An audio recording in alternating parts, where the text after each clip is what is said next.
Phantom of the Sea. Malaking barko.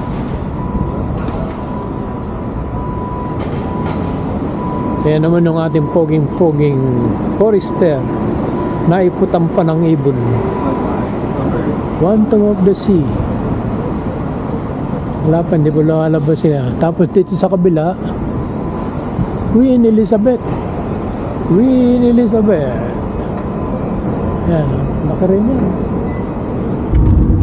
Airport Way. Kaya may mga tren sa kanan. Airport Way, South Norfolk Street. Dito sa kaliwa yung Flight of Museum. Dito tayo magsisimula papuntang downtown. Airport Way.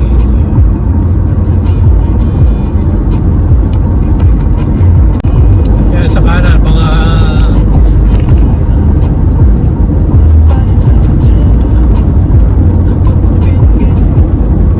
container van. May kailangan ngayon yung ihilahin ng tren. Ito na tayo sa gitna ng airport way. Ayan, mga may tren. Yung mga hilang container. Ewan ko kung ano naman yung mga tangke na yan. Mga grain siguro yan. Burlington Northwest, San Francisco. Ayun, may dalawang inspector.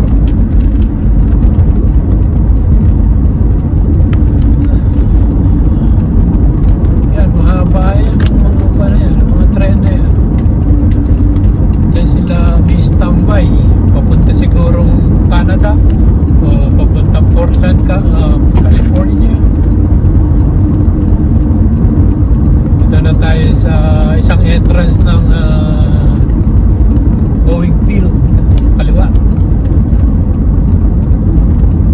Ayan, nakalagay King County International Airport. Main entrance. Oh, dalawa pala main entrance. Meron doon sa kabila din. Yan o, haba ng tren sa kanan. Isa ito sa road trip natin ngayon. Dito tayo nagsimula sa Airport Way. Sa kaliwa, Boeing Airport, King County Municipal Airport. Kasama-sama na yata silang tatlo dyan. Tapos ng Airport Way, dadaan tayo ng Georgetown.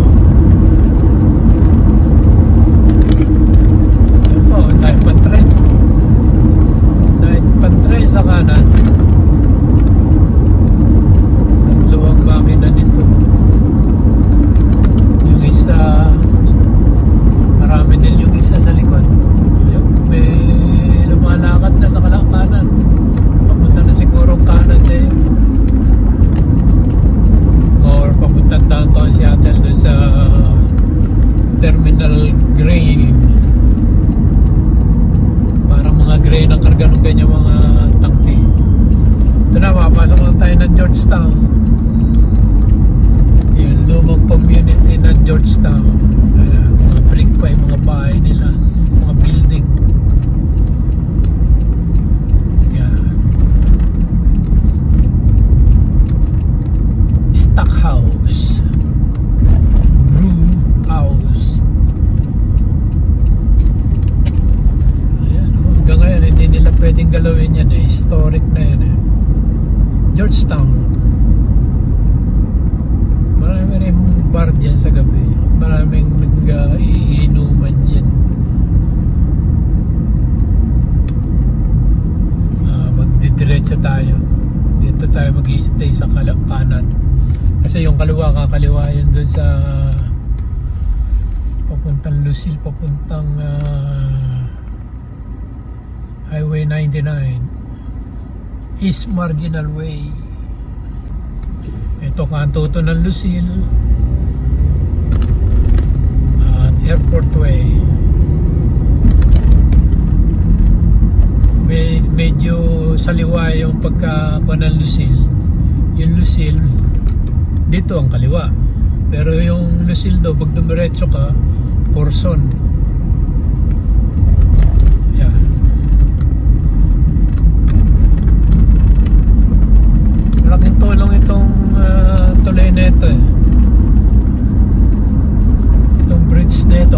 ilalim dyan nagdadaan yung mga tren eh.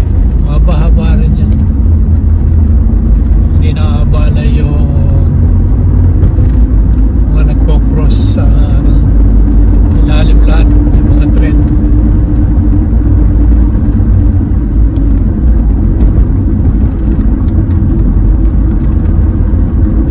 Welcome to Sodo. Sodo na tayo. Ibig sabihin doon eh, south of Dome. Kasi dati may Kingdom. Kaya Sodo tawag dito. Eh, ngayon hindi na Kingdom.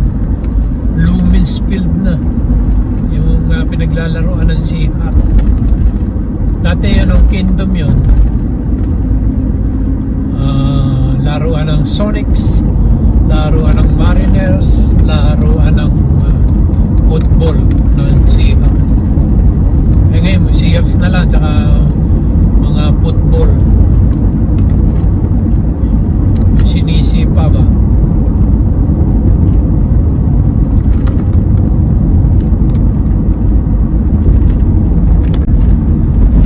Ito, airport way pa rin tayo. Yung natatanaw na yan ang West Seattle Freeway Bridge o West Seattle Freeway. Eh kaya lang nasa itaas, kaya parang nababanggit mo bridge. Ayan, go na. Spoken.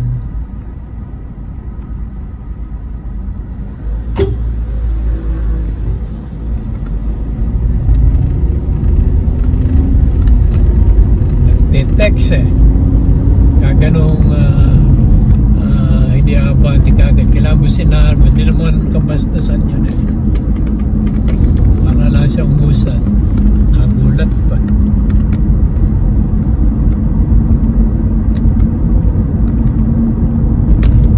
Ito yung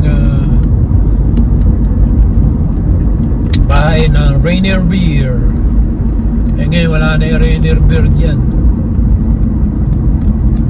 Ayan, yung bahay ng Rainier Beer. Dati sa I-5 nakikita nyo may letter R. Ayan, Rainier Press. Nandiyan pa rin yung ibang karatula. Hindi pa rin inaalis.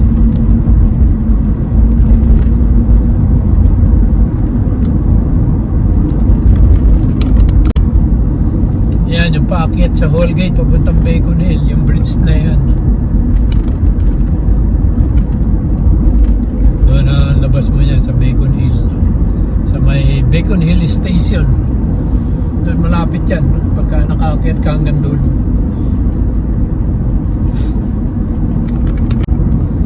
Yung mga bridge naman na yan, kadugtong yan ng I-90 tsaka I-5. Kung maliwa ka dito, T-Mobile Park tsaka Lumens Park ay Lumens, laruan ng Seahawks.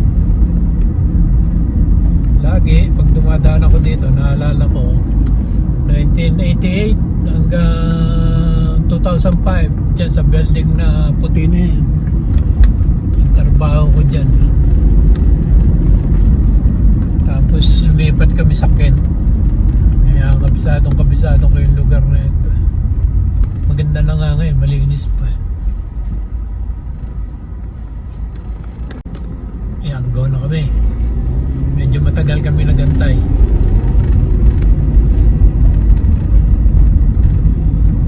Ito, 6th Avenue sa kaliwa. Pagka kumanang ka din sa may gasoline yan, Wajimaya, itong sa kaliwa, yung building na yan, kwan yan. Yung old immigration building. Oh, nakabutan pa ako ng kwan.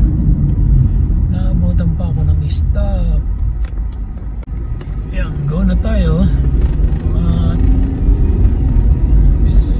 90 seconds din tayo nagantay doon. Kakanan tayo dito sa port. Pero no turn on red. Yung mga building na yan, mga bagong hotel yan eh. Sumigat yung mga hotel na yun nung panahon ni Ichiro. Yan, go! Yan, yung may tower na yan, yun ang King Station. Gumagana pa yan, dyan pa yung Amtrak saka yung Sounder. Ayan.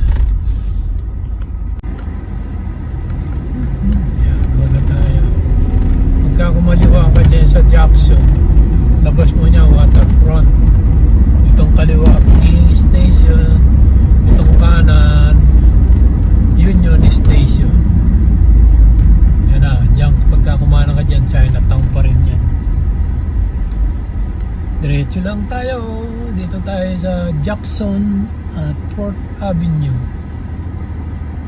Go na. Bilis. Go, go, go.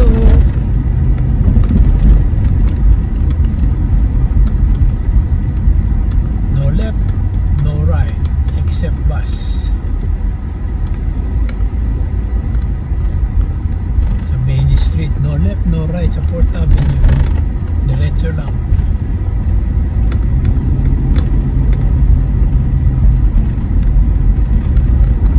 Washington.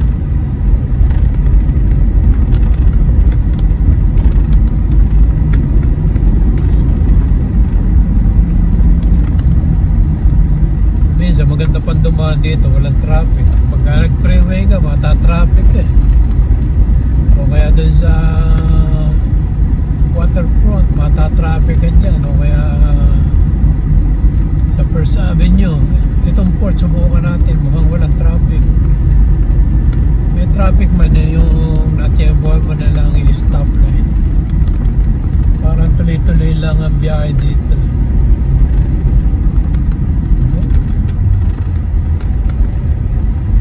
Hindi nag-stop kagad. Hindi nag-stop kagad kahit wala ng count.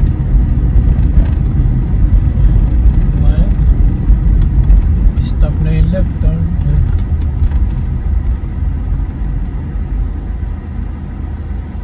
Ito, mga building dito. Port Avenue.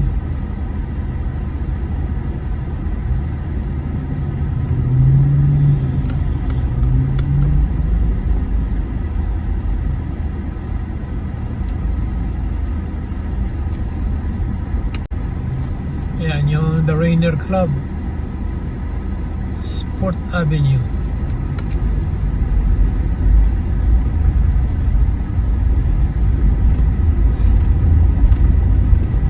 YMCA dito sa kaliwa. YMCA. Alala ko pa nung araw, 1980s, panahon ni di San Gabriel, narkila yung swimming pool dyan para mag-bautismo. 1980. Wow, 1980. Ngayon 2025 na. That's 65 years ago. Hindi naman 65. 80 eh. 45 years ago. Wow. Yung library sa kanan. Pagka may nung nagparade ang Seahawks nung manalo ng Super Bowl dito dumaan. Traffic na naman. Go na kami. Kaya lang nag-hesitate itong isang ito. Pala nung kumano na hindi naman siya gumagalaw.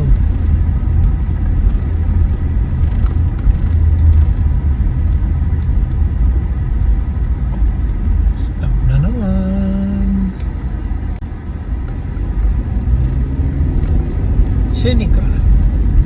Seneca Street at Port Avenue. Sige, pasok.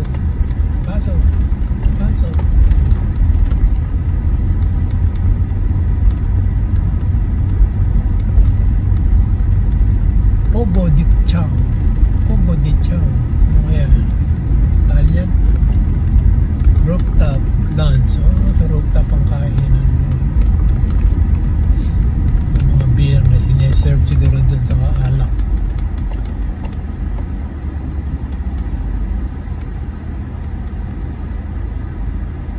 Medyo slow lang. Pero okay lang. Nag-move naman ng traffic din sa downtown.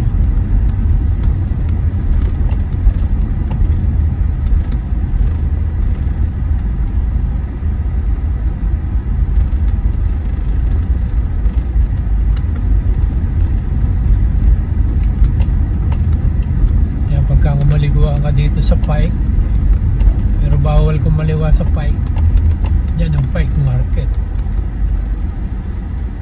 doon ka sa next street ka kanan. Portland Leather. Yan o, nagaling siguro sa Pipe Market yan.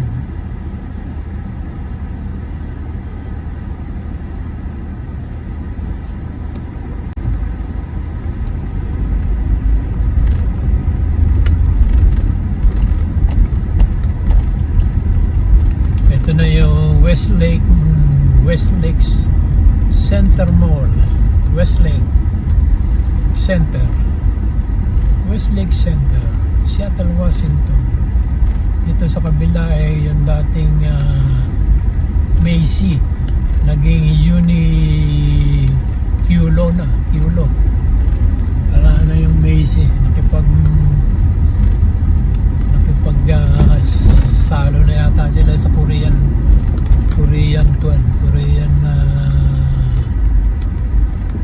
mga apparel galing sa Korea.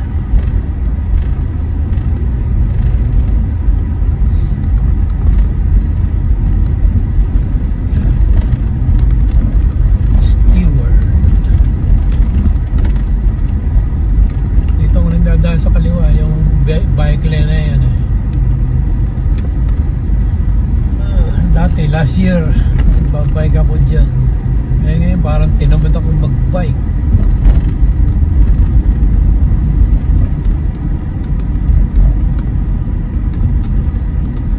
Warwick.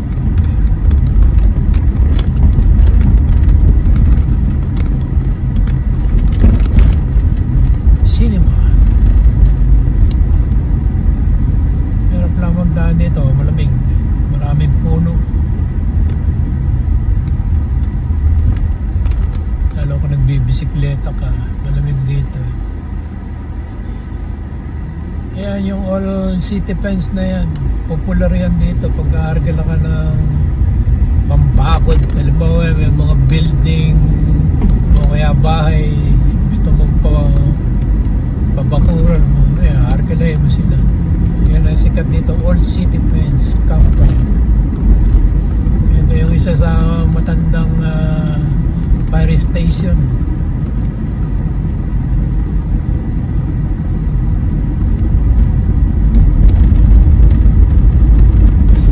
Kasi walang ganong traffic dito eh. Kung dun sa waterfront maraming stop, maraming tumatawid kasi. Eh dito smooth lang. Ang bagsak mo pa dito pa sa may shuttle center. Shuttle center na yan eh. Likod ng 7-Eleven na yan eh.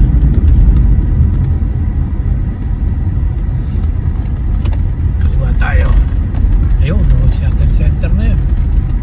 Ayan na yung may wagang Space Needle.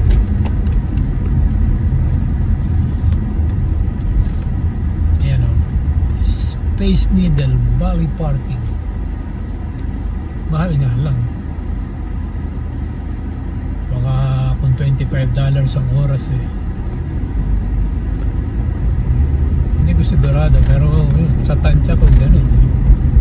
Ayan ang Pacific Science Center sa kanan. Yan, pinapasyalan niya ng mga turista rito. Pero kung tiga rito ka, ewan ko, mahal din kasi yung bayad eh. Para yung Space Needle, kung hindi ka talaga turista at medyo madugo yung medyo madugo yung presyo ng entrance paakyat. Nung araw pag umakyat ka doon, libre pagkakakain ka sa restaurant, libre na akyat. Kaya lang yung presyo naman restaurant mabigat din. Kung per head siguro gagasta ka ng $50. Eh lalo ngayon, noon yun, lalo ngayon siguro $100 ng $70 to $100 ang gagastusin mo sa dinner dyan. Ang hirap pa kumuha ng reservation.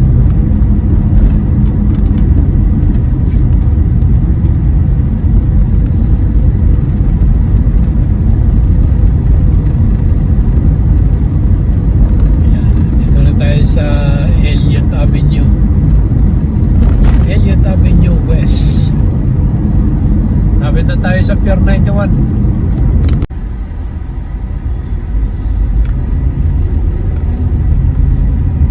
Harrison na yun. Bakit yan? Doon sa may dating key arena na climate pledge na ngayon. Pledge climate o climate pledge arena na. Yung laruan ng Storm tsaka ng Sonics dati. Wala na, natanggal na yung Sonics. Hindi na bumalik. Oo, ganda ng kulay ng kanyang SUV. Yun ang gusto kong kulay pagka magkakasasakyan.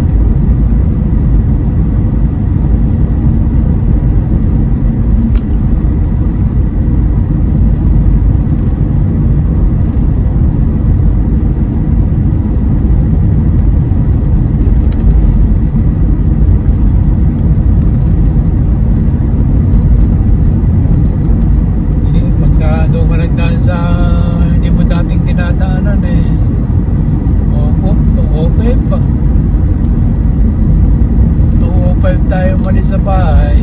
Oh.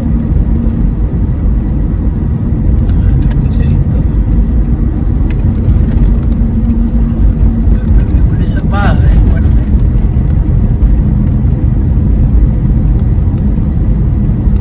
243. 243.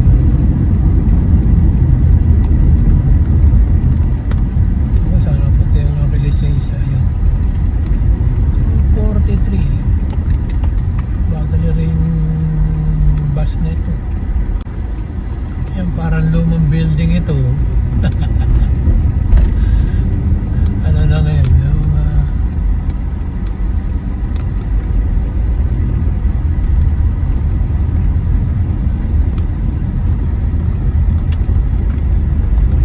Yung punta nung bus na yung Magnolia. Magnolia punta.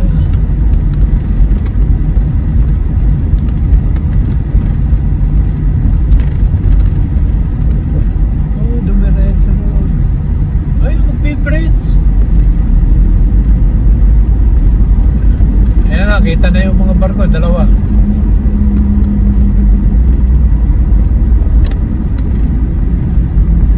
Kalimutan ko pangalan. Andyan ako kaninong bago eh. Natin ko si Mrs.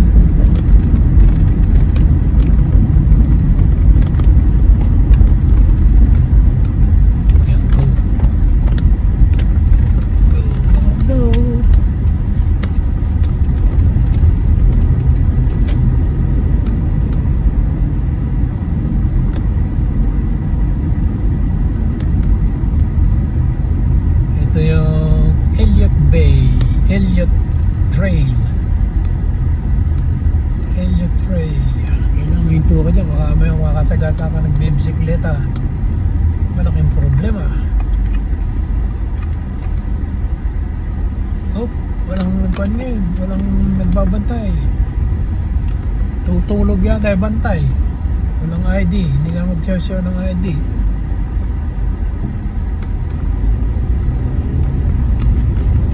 Okay naman, pagka kailangan ID, pagka yung tapos na business dito sa Kuwa.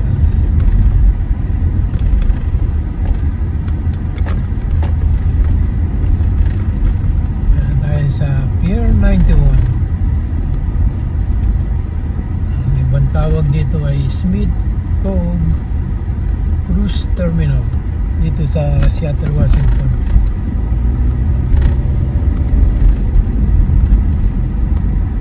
Dulo na ito ng mga pier.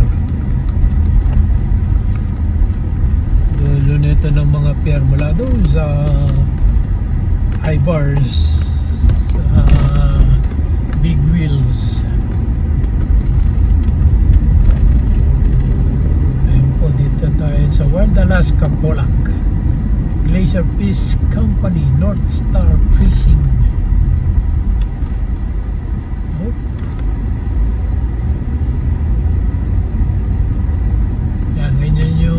Bangko nung dati. Nabili ko doon sa katrabaho. Pero mga mas modelo yan eh. Punta kami ng Yellowstone. Bumigay ang timing belt. Strand standard kami ng 3 days. Ito po yung Queen Elizabeth. Saka One Tomb of the Sea din sa kaliwa. Yan, dalawang barko ngayon. Day off sana ni Mrs. ngayon Lunes eh. Pero binigyan siya ng schedule. Marami kasing bumakas yun. Kaya pinakuan siya. Pinapasok sila. May bumapasok pa rin. Ay, ay, ay. Ay, ay, ay.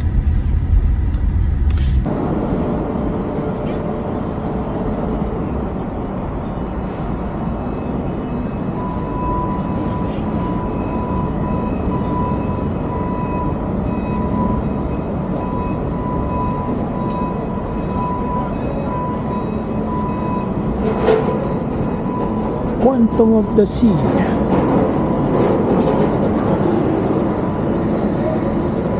Quantum of the Sea.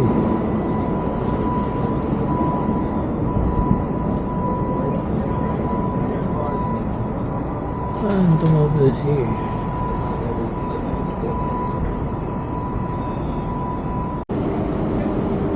Meron ding ibang mga fishing boat dito. Dito sa kaliwa meron doon. Mga dito sa kanan. Mga 5-10 yan kung minsan. Marami yan eh. Mga 5-6.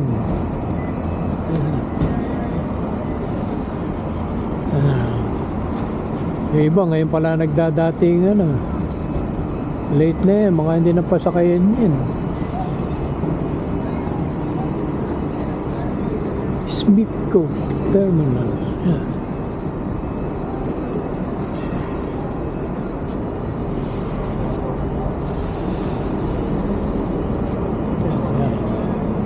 May fishing boat na isa doon. Nire-repair yan, o kaya nagbaba ng mga king crab, salmon, mga huli.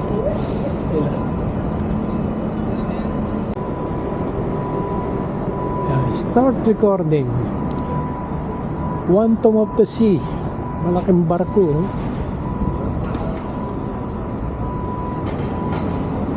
Kaya naman yung ating poging-poging Forester naiputan pa ng ibon. One Tomb of the Sea. Wala pa, hindi pa lalabas siya. Tapos dito sa kabila, Queen Elizabeth. Queen Elizabeth. Yan, laki rin yan. Isa, dalawa, tatlo, apat na floor. Siguro dito sa baba, apat ito o 10 floor. Yan, compare mo dito sa isa. Ito, ang daming bintana, oh. Ang dami niyang bintana. Quantum of the Sea.